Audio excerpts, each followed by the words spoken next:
बिस्मिल्लाहिर्रहमानिर्रहीम। लाखों करोड़ों अरबों दरूदो सलाम आप सल्लल्लाहु अलैहि वसल्लम पर और आपकी आल पर। अल्लाह ताला आपको खुश रखे। मैं हूं तारिक जावेद, आप देख रहे हैं दादा तारिक रेसिपी। आज जो रेसिपी आपके साथ शेयर करूंगा वो टिंडे और चिकन की गोश्त की है। बहुत आसान और सादे तरीके से बनाऊंगा। आए अपनी रेसिपी की तरफ चलते हैं। जी, मैंने आधा किलो चिकन लिया है, इसे अच्छे तरीके से धो लिया है। और मैंने 1 पाव ये टिंडे लिए हैं, इसे मैंने अच्छे तरीके से धो के काट के ताकि टाइम की बचत हो सके। मैंने अलग ये हाफ़ पीसों में ये मैं काट लिए हैं। सबसे पहले मैं ये कच्ची हांडी में बनाऊंगा, इसका अपना टेस्ट आता है। बिल्कुल सिंपल तरीके से, सादे तरीके से मैं ये आज की रेसिपी आपसे शेयर करने जा रहा हूँ। ये आधा किलो चिकन है, ये इसमें डाल देंगे। बिस्मिल्लाह।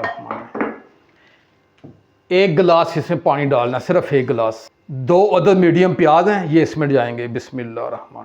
2 छोटे साइज़ के टमाटर हैं, इसमें जाएंगे। बिस्मिल्लाह।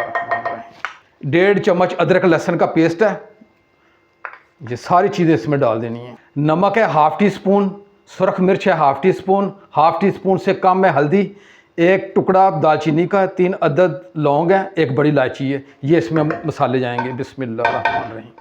बहुत ही मज़ेदार और बहुत ही टेस्टी और बहुत ही स्वाद। इसे अच्छे तरीके से अब मिक्स करके और इसे 15 मिनट के लिए इसे पकाएंगे।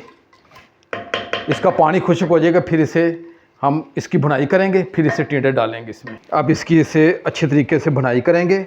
इसमें जो टिंडे डालेंगे, टिंडे के बेपनाह फ़ायदे हैं। टिंडा मैदे के अल्सर के लिए, जिगर मसाने की तमाम बीमारियों के लिए बहुत फ़ायदेमंद है। हाथों और पाँव की जलन के लिए बहुत फ़ायदेमंद है। दिमाग के लिए बहुत फ़ायदेमंद है। हर तरह के कैंसर के लिए बहुत मुफीद है। हड्डियों को मुफीद करता है। हामला ख़वातीन के लिए बहुत फ़ायदेमंद है। मर्दों के लिए बहुत फ़ायदेमंद है। हर शख्स के लिए ये टिंडा बहुत ज़बरदस्त चीज़ है। आप ये ज़रूर पका के खाया करें। अब इसे खोल के देखते हैं क्या सूरत हाल है। बिस्मिल्लाहिर्रहमानिर्रहीम।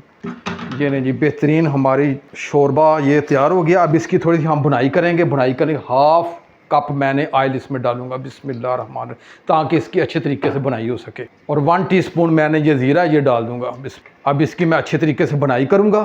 फिर ये टिंडे डाल के थोड़ी सी बुनाई करके पानी डाल के फिर इसे दोबारा इसे पकाने के लिए रखेंगे। जी, मैंने इसकी अच्छी तरीके से बुनाई कर ली है। ये देखिए कैसे ऑयल अलग हो गया है और बहुत ज़बरदस्त किस्म का हमारा ये कोरमा तैयार है। अब हम क्या करेंगे, ये जो टिंडे हैं ये साथ इसमें डाल देंगे। बिस्मिल्लाहिर्रहमानिर्रहीम। और इसके 3 से 4 मिनट इसकी भी अच्छे तरीके से हम बुनाई कर लेंगे। ये बहुत मज़ेदार सालन बनता है। आप एक मरतबा ज़रूर ये तारिक भाई की रेसिपी आपने ट्राई करनी है। आपने कहना कि वाकई तारिक भाई ने कोई रेसिपी बताई है। अगर मेरी वीडियो अच्छी लगे तो इसे आगे ज़रूर शेयर कर दिया करें और सब्सक्राइब भी कर दिया करें। यह आपकी तरफ से हौसला अफजाई होती है। अब ये 2 मिनट हम इसे बुनाई करेंगे। मैंने 3 से 4 मिनट इसी अच्छे तरीके से बुनाई कर ली है। अब इसमें जितना हमने शोरबा रखना है उतना इसमें पानी डाल देंगे। बिस्मिल्लाहिर्रहमानिर्रहीम। ये नहीं जी, मैंने तकरीबन 1 गिलास के लगभग ये पानी डाल दिए। और ये देखिएगा अभी भी कितना प्यारा ये शोरबा। अब इसे टिंडे को गलने के लिए हम तकरीबन हल्की आंच पे इसे 7 से 8 मिनट रखेंगे। जी, मुझे 7 से 8 मिनट हो गए। अब इसका ढक्कन उठा के देखते हैं। माशाल्लाह, ज़बरदस्त, क्या ज़बरदस्त हमारा टिंडे और गोश्त का सालन तैयार हुआ है। ये देखिएगा, मैं कैमरे को थोड़ा सा आगे करता हूँ तो ये देखिएगा। अब आखिर में क्या करना है, हाफ़ टी स्पून मैं खुशक धनिया ये डाल दूँगा। बिस्मिल्लाहिर्रहमानिर्रहीम। और हाफ़ टी स्पून से थोड़ा सा कम मैं इसमें गरम मसाला ये डालूँगा। ये लेंगे। अब चूल्हे की फ्लेम को मैंने ऑफ़ कर दी है।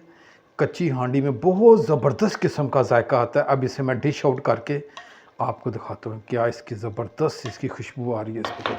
इसे ढाँप के रखता हूँ और 5 मिनट के बाद मैं इस बर्तन में डाल के आपको चेक करवाता हूँ। जी, हमारा बेहतरीन गोश्त और टिंडों का सालन तैयार हो गया है। और अब आखिर में ये 2 हरी मिर्चें डाल देंगे और थोड़ा सा हरा धनिया इसके ऊपर डाल दें। अगर मेरी वीडियो अच्छी लगे तो मेरी वीडियो को ज़रूर आगे शेयर किया करें और सब्सक्राइब कर दिया करें। अब तारिक भाई को इजाज़त दें। अल्लाह ताला आपको खुश रखे। एक नई वीडियो के साथ मैं हाज़िर रहूँगा। अल्लाह हाफ़िज़।